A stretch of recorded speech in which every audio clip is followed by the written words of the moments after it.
Çiftin këtu e kam njohur shumë kohë më parë, si ishte martuar akoma dhe kur kam njohur. Sigurisht ishte akoma duke u studiuar në distancë të afërt, po i kam njohur kur kam bërë për herë të parë eksperiencën e rafting, edhe s'nuk e dija as çfarë ishte.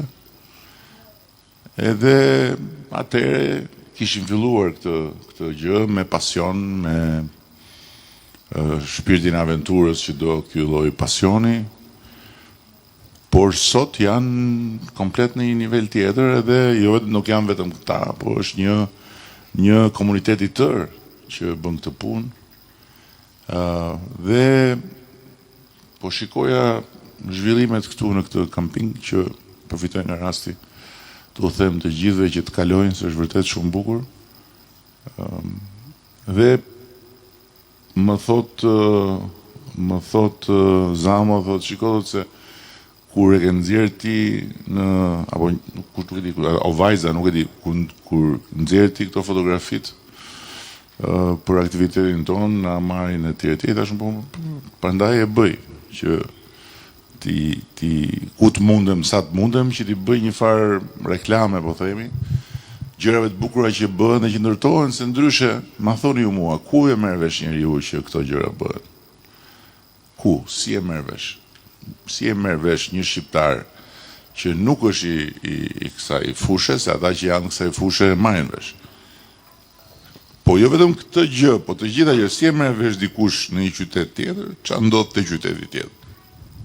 Nga lajmet, harroje.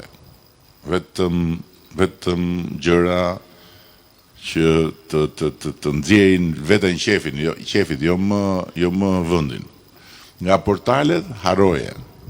Nga gjitha ato që qarkullojnë nëpër, harroje.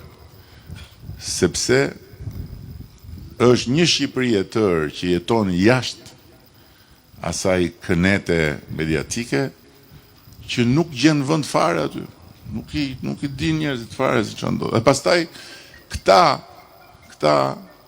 habiten, po mirë, çfarë shohin shqiptarët që mendojnë që Shqipëria po shkon drejtimin e dur.